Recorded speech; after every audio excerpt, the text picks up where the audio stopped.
Medical Watch, screening kids for anxiety. A panel of experts now recommends primary doctors screen all children ages 8 to 18 for anxiety, even if there are no symptoms. Dr. John Walkup is the head of child psychiatry at Lurie Children's Hospital and is part of the panel making the recommendation. Hello, Dr. Walkup. Thank you for being here. Hi, Dina. It's good to be.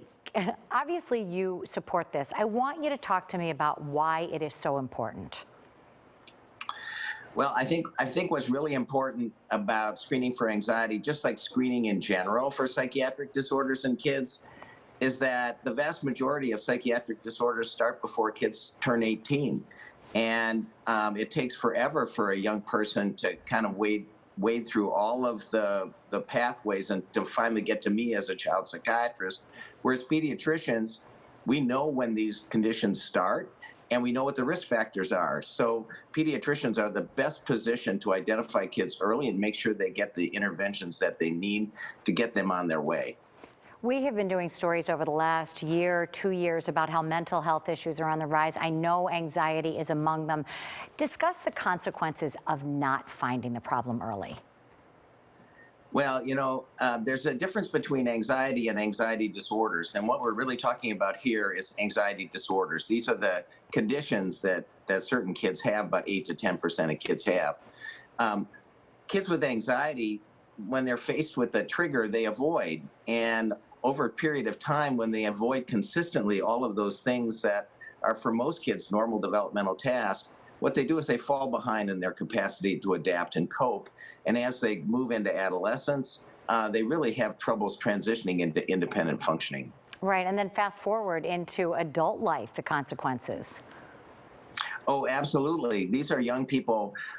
We hear about them often, but these are young people who may head off to college but never be able to kind of stay there. They come home early.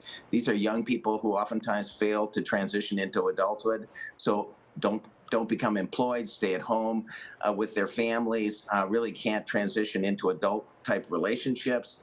They really struggle because anxiety holds them back from taking on those kind of basic life tasks. Right, and imagine if we can prevent that. I want to talk about the idea of having the pediatricians do the screen, though. They're clearly not mental health experts like you are. And is there a bit of a danger, you're looking at children who don't have any symptoms. So it's like if you're looking for something and you find it, is there a problem? There might be an overdiagnosis? Well, I think one of the things that we do when we're training pediatricians currently is we teach them to get a family history early in a child's life. And once you have the family history, that is mom or dad or mom and or dad and dad, someone in that family has a family history of anxiety, that's the first risk factor.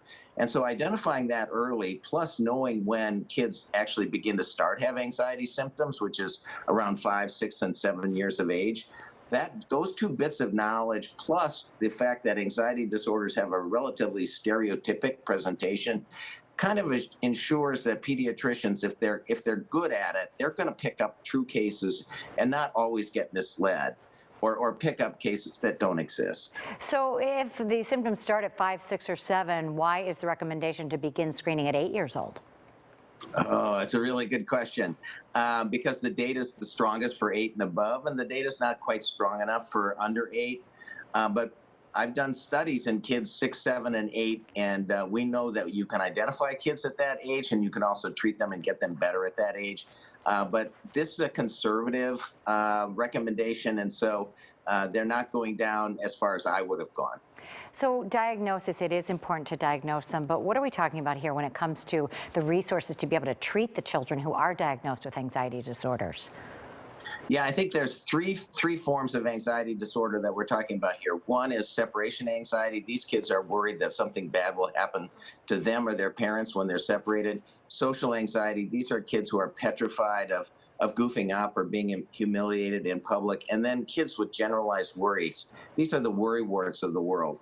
Those kids, those three conditions are kind of the core of the anxiety disorders. And what we know from recent studies is that if you treat those kids with our evidence-based treatments, about 65% of those kids who get the best treatment can go into remission. That means no anxiety disorder symptoms within 12-week period of time. Yeah, It is helping them so be the best important. they can be. Dr. Exactly. Warkup, thank you so much. We appreciate your time today. Thanks, Nina.